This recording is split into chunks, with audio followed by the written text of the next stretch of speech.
श्रीमद् भगवत गीता में भगवान श्री कृष्ण अर्जुन को परधर्म तथा स्वधर्म की तुलना करते हुए समझाते हैं कि वर्ण, आश्रम, स्वभाव, परिस्थिति की अपेक्षा से जिस मनुष्य के लिए जो कर्म शास्त्र ने नियत कर दिए हैं उसके लिए वही स्वधर्म है।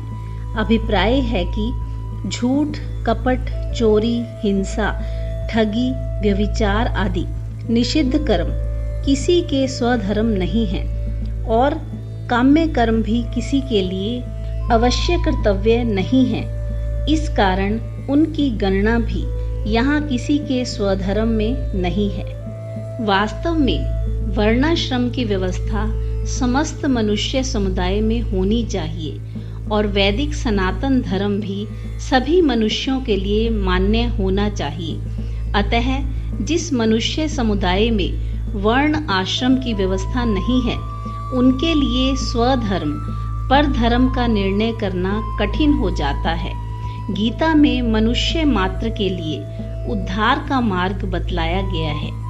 इस आशय से ऐसा माना जा सकता है कि जिस मनुष्य का जिस जाति या समुदाय में जन्म होता है, जन्म से लेकर कर्तव्य समझने की योग्यता आने तक जैसे संस्कारों में उसका पालन पोषण होता है तथा पूर्व जन्म के जैसे कर्म संस्कार होते हैं, उसी के अनुकूल उसका स्वभाव बनता है। उस स्वभाव के अनुसार ही जीविका के कर्मों में उसकी स्वाभाविक प्रवृत्ति हुआ करती है। जैसे क्षत्रिय, वैश्य, ब्राह्मण आदि के कर्म अलग स्वधर्म हैं। यहाँ भाव समझाया गया है कि यदि स्वधर्म पालन में किसी तरह की आपत्ति ना आए और जीवन भर मनुष्य उसका पालन कर ले तो उसे अपने भावानुसार स्वर्ग की या मुक्ति की प्राप्ति हो जाती है।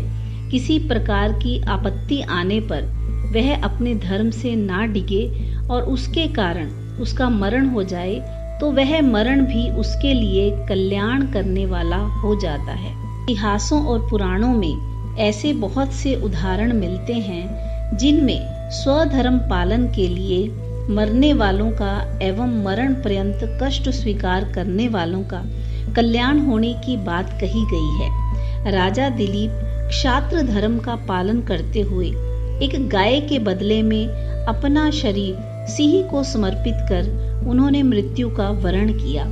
राजा शिवी ने शरणागत रक्षा रूप स्वधर्म का पालन करने के लिए एक कबूतर के बदले में अपने शरीर का मांस बाज को देकर मरना स्वीकार किया और उसके लिए उन्हें अभीष्ट की सिद्धि हुई।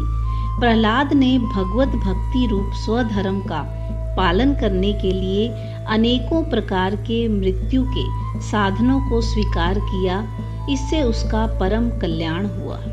इसलिए मनुष्य को किसी भी समय काम से, भय से, लोभ से या जीवन रक्षा के लिए भी धर्म का त्याग नहीं करना चाहिए, क्योंकि धर्म नित्य है और सुख दुख अनित्य हैं। जीवन का हेतु अनित्य है तथा जीव नित्य है।